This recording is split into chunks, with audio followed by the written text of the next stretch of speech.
Buenas noches. Ayer se celebraba el Día Mundial del Parkinson. Le preguntaremos esta noche a la doctora Carmen Fernández si podemos hacer algo para prevenir esta enfermedad que afecta a unos 22.000 andaluces.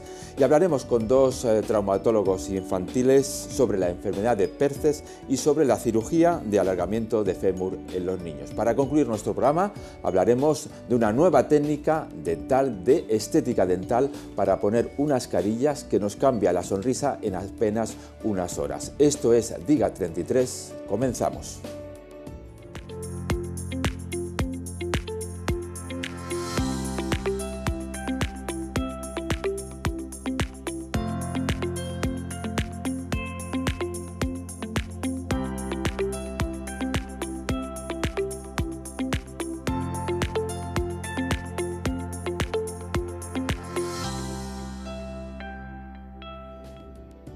Pues estamos ya con nuestra primera entrevista del programa Diga 33 y nos vamos a centrar en la enfermedad de Parkinson, ya que ayer se celebraba, como les decimos hace un momento, el Día Mundial de esta enfermedad. Tenemos con nosotros a la doctora Carmen Fernández, que es neuróloga del Hospital Virgen de Valme, hospital universitario, y también es miembro del grupo de trabajo de trastornos del movimiento de la Sociedad Andaluza de Neurología.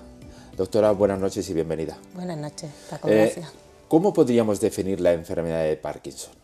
Bueno, la enfermedad de Parkinson es una enfermedad que consideramos neurodegenerativa, porque lo que se produce exactamente es una pérdida de unas determinadas neuronas, en este caso aquellas que producen una sustancia que se llama dopamina, y esta sustancia es fundamental para el movimiento.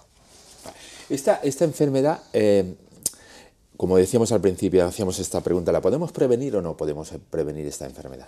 Bueno, hoy en día no se sabe la causa que produce la enfermedad. Hablamos de enfermedad de Parkinson idiopática cuando no sabemos en sí mismo el origen de la enfermedad. Por tanto, no disponemos de tratamiento o de medidas preventivas o tratamientos que frenen la enfermedad. Con lo cual la respuesta en general sería no. Lo que sí, en estudios epidemiológicos se ha visto la relación con algunos tóxicos, que no sucede en todos los pacientes, y sí está claro que, por ejemplo, hacer determinadas actividades de salud, como el ejercicio físico, pues ayudan a prevenir el deterioro funcional de estos pacientes una vez que tienen la enfermedad.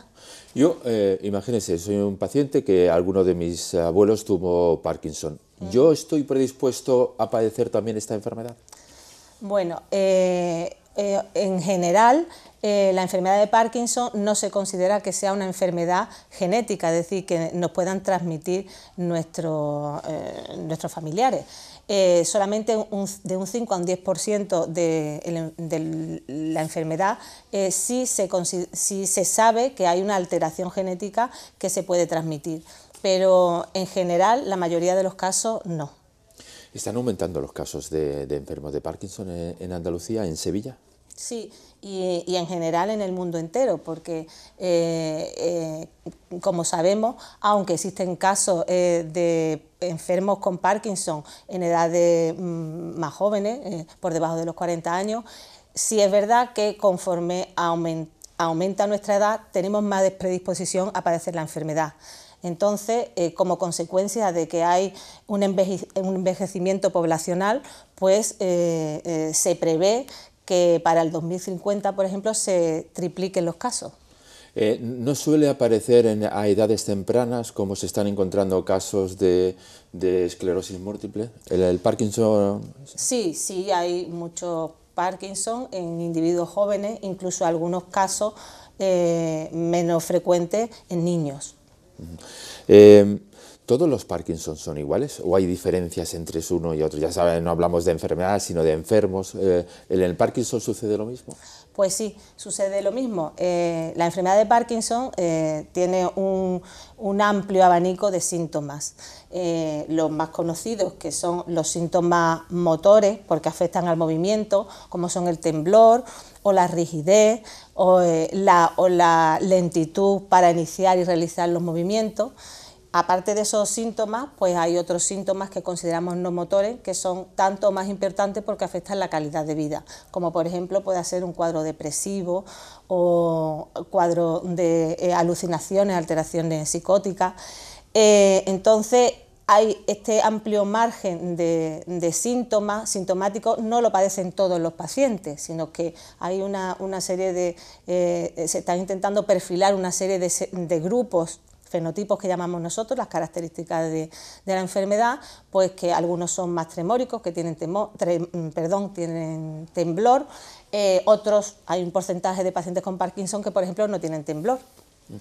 Hasta ahora, ¿qué hace la medicina con esta enfermedad? ¿Cuáles son los tratamientos que tiene la enfermedad? Y luego ya le preguntaré cuáles son los avances que estamos obteniendo. Vale. Pues hoy por hoy, como he dicho anteriormente, al no conocer la causa inicial que desencadena la enfermedad, pues no tenemos tratamientos que se llaman neuroprotectores, por ejemplo, para prevenir la enfermedad. Disponemos de una amplia gama de tratamientos para los síntomas. Y esto es muy importante porque el control de los síntomas implica una mejora en la calidad de vida de estos pacientes, que pasan desde los fármacos orales o parches a ya unas terapias más avanzadas que llamamos de segunda línea, entre las que están las perfusiones de determinados fármacos o la cirugía. ¿El único especialista que trata esta enfermedad es el neurólogo? Vamos a ver. El diagnóstico de la enfermedad es un diagnóstico clínico, es decir, nosotros los clínicos nos basamos en los síntomas que el paciente refiere y en los signos que nosotros detectamos al explorarlo.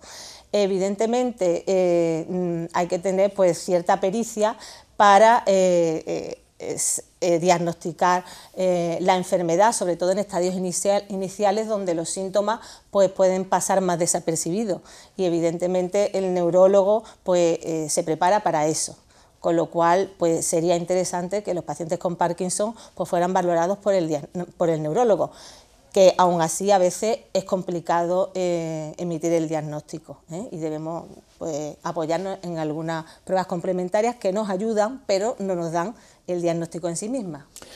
Doctora, ¿hay señales de alerta que nos digan o de esperanza que nos digan que pronto veremos una solución a la enfermedad de Parkinson? Pues sí que las hay.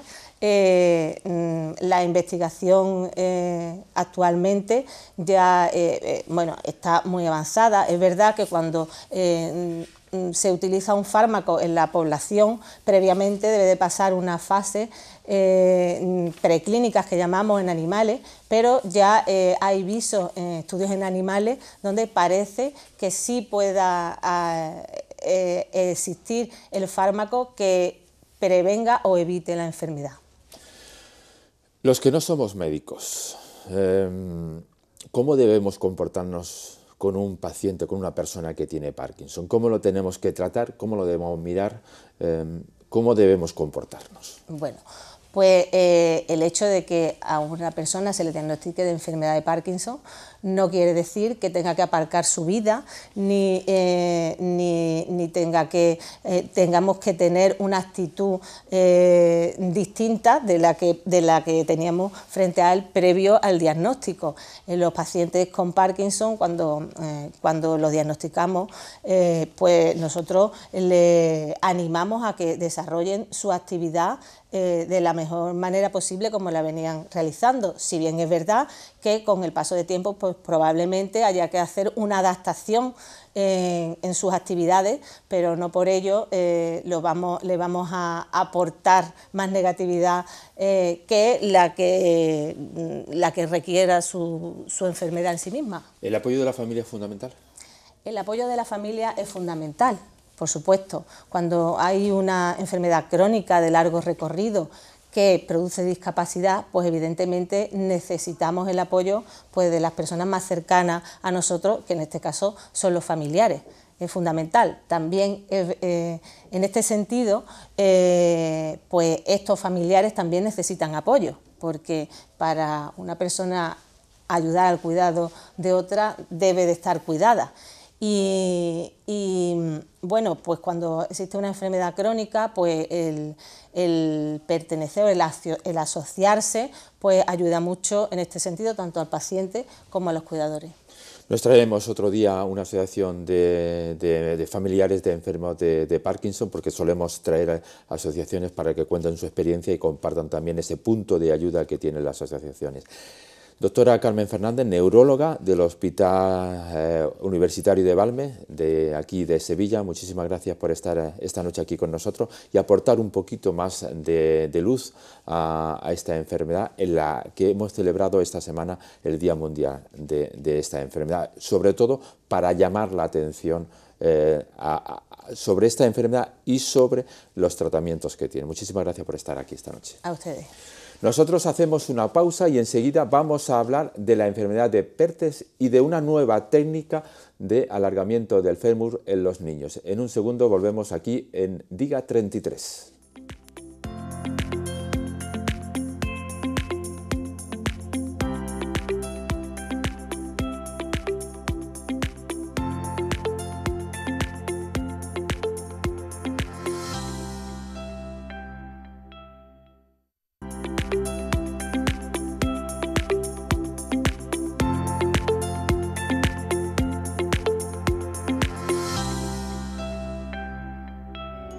Retomamos el pulso de Diga 33 y antes de pasar a la próxima entrevista, una de las curiosidades que nos gusta a nosotros, que algunos dicen que son curiosidades, pero nos gusta contar. Saben que los huesos de nuestro cuerpo, algunos de ellos, no todos, tienen la dureza del granito.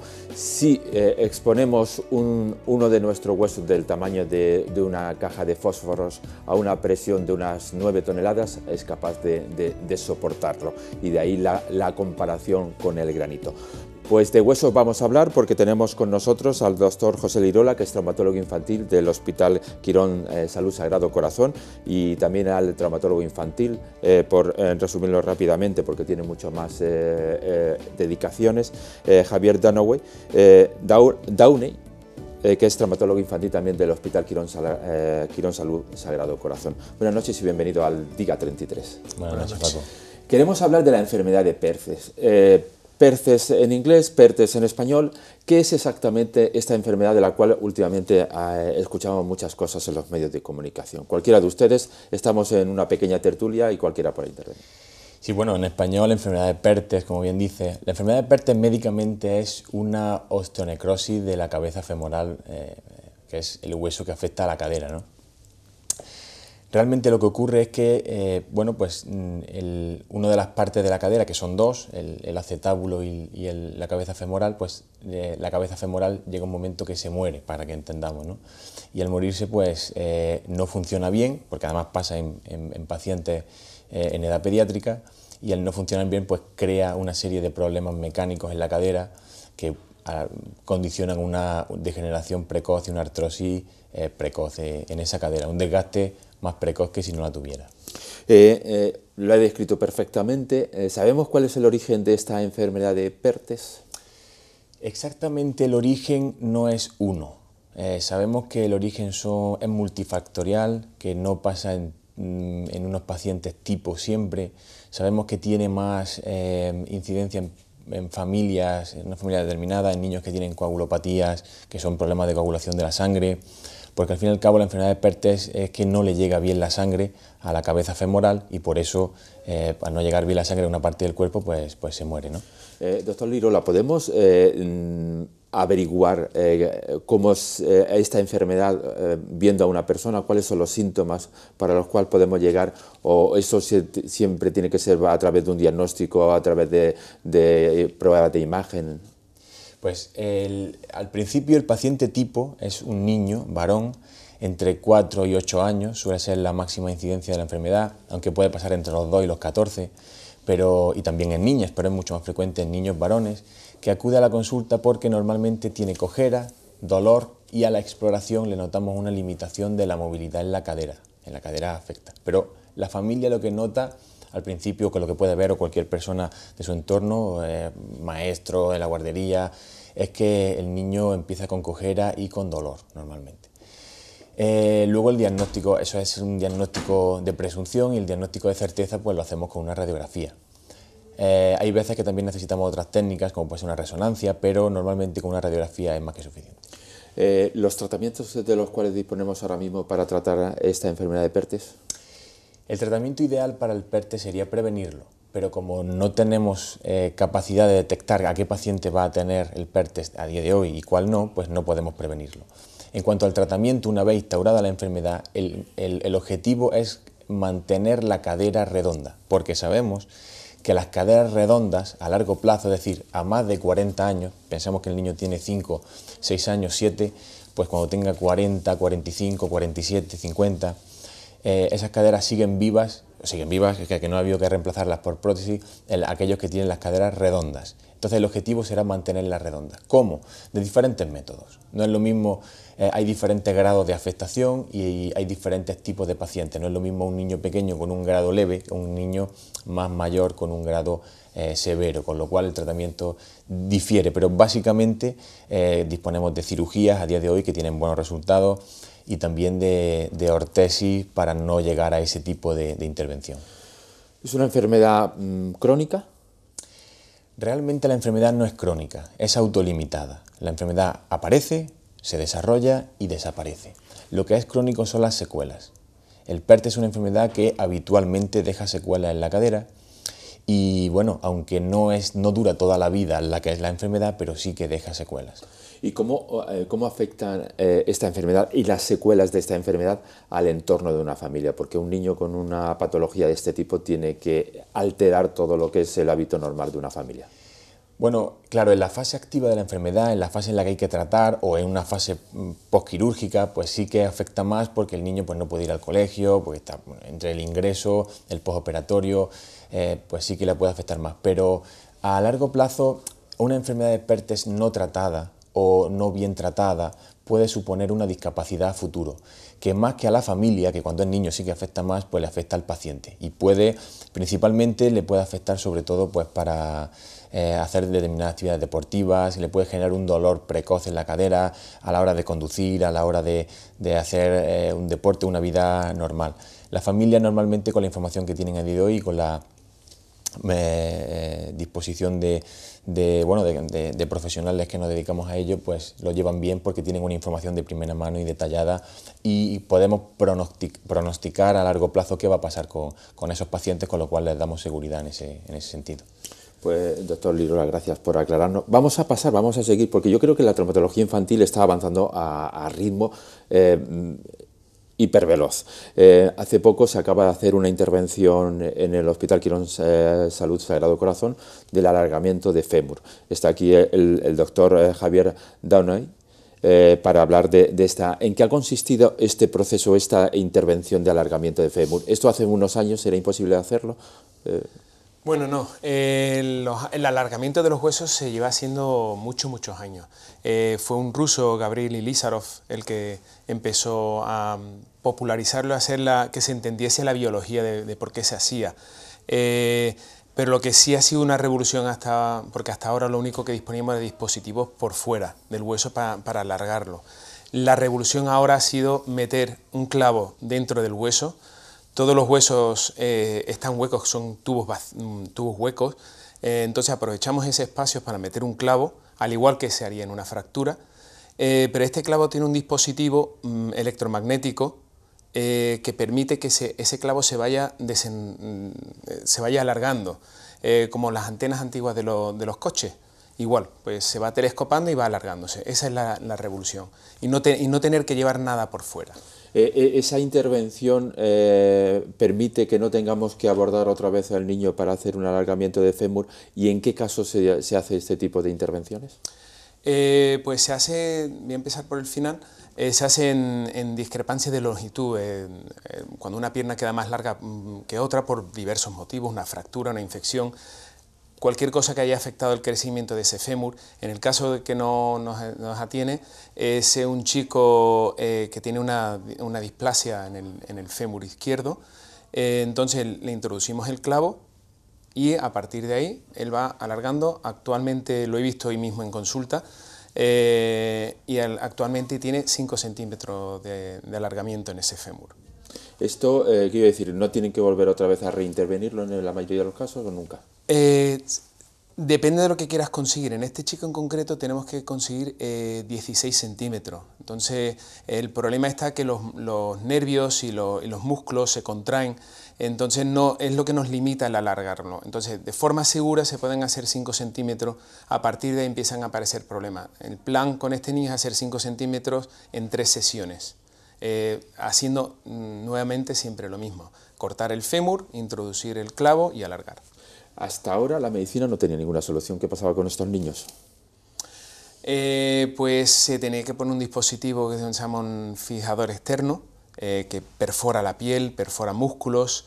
El paciente en casa le tiene que ir dando vueltas a un tornillo, bastante desagradable, con muchas complicaciones, algunas menores, otras más graves que abordar. Entonces el niño ahora, además con el estigma social que conlleva eso, ¿no? A nadie le gusta verse clavos atravesándose la piel. Entonces ha sido un avance muy grande, ya no tiene que llevar nada por fuera y conseguimos lo mismo, alargar. ¿Llegará un momento que conseguiremos robotizar nuestro crecimiento en casos de problemas de crecimiento o no? Yo creo que sí. Yo creo que sí. De hecho, esta técnica se está utilizando en pacientes con displasias óseas, que quedarían muy bajitos, por debajo de la media nacional. Se le están introduciendo y se están haciendo alargamientos para que consigan más estaturas. Pues cuando se produzca eso lo llamaremos para que nos explique cómo se hace, sí, a nivel de robótica. El doctor Javier Downey es traumatólogo infantil del Hospital Quirón Salud Sagrado Corazón, que ha estado con nosotros también junto al doctor José Lirola, que es traumatólogo infantil, porque hay mucha polémica sobre traumatólogo, no traumatólogo infantil. ¿Cómo se declaran ustedes? ¿Traumatólogos o...? Bueno, la traumatología infantil forma parte, es una subespecialidad de la traumatología. Todos somos cirujanos ortopédicos y traumatólogos, pero igual que uno se especializa en columna, se especializa en mano, nosotros nos hemos subespecializado más en la traumatología infantil. Doctor, muchas gracias por hablarnos de traumatología infantil en este caso y gracias por venir aquí al Día 33. Gracias a vosotros. Gracias. Nosotros vamos a ir finalizando nuestro programa, pero antes vamos a hablar de estética, que avanza a un ritmo vertiginoso, pero sobre todo la estética dental. Ahora, en apenas unas horas, nos pueden cambiar la sonrisa. Es más, podemos verla antes en el ordenador y luego en unas horas tener la sonrisa que tenía el ordenador. Lo vamos a ver de la mano de la doctora Belén García de la Clínica de Implant. El avance de la medicina estética en los últimos años ha sido espectacular. A esta evolución han contribuido, entre otros, los nuevos materiales y la mejora continua de la tecnología. El mundo de la odontoestética se está beneficiando de estos progresos. Lo que hace 10 años era imposible, ahora es una realidad.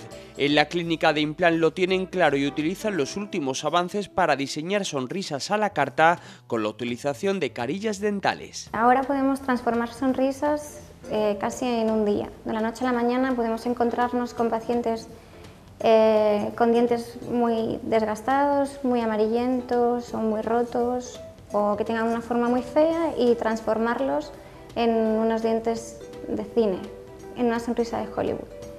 Esto lo hacemos utilizando unas finas láminas de una cerámica, una porcelana muy especial que se llama disilicato de litio, que nos permite, con un grosor muy fino, obtener unas cualidades organolépticas increíbles, es decir, una tonalidad del diente natural, translucidez y, por supuesto, pues todo lo blanco o todo lo claro que el paciente desee.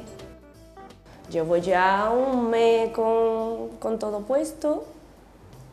Puedo comer bien, pego bocado a las cosas, las manzanas, por ejemplo, que llevaba muchos años sin pegar un bocado a la manzana. Siempre he tenido el complejo de la sonrisa. Desde chica pues, he tenido problemas con los dientes y hace un par de años fui a un dentista y no quedé bien como yo quería. Y cada vez que sonreía pues me tapaba la boca. Este verano me caso y digo yo, es que no puedo estar con la mano tapada, y ya vine aquí, me dijeron todo lo que había que hacer la doctora, la Belén, me dijo, dice, ¿tú confías en mí? Digo, vale. Y nada, ahora estoy contenta, sonrío sin taparme la boca y feliz.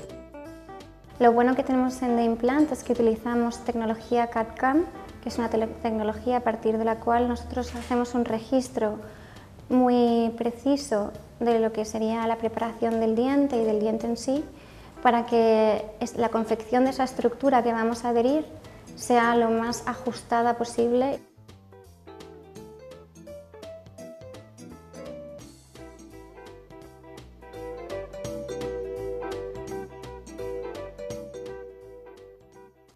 ¿Qué les ha parecido este reportaje de The Implant? Genial, esto de cambiarnos la sonrisa en apenas unas horas. Volvemos en 15 días en nuestro programa Diga 33. Ya sabe que estaremos aquí todos los jueves por la tarde, cada 15 días, para llevarle un poquito de salud a sus casas. Esperemos haber sido de utilidad para todos ustedes. Les volvemos a ver dentro de 15 días aquí en Diga 33.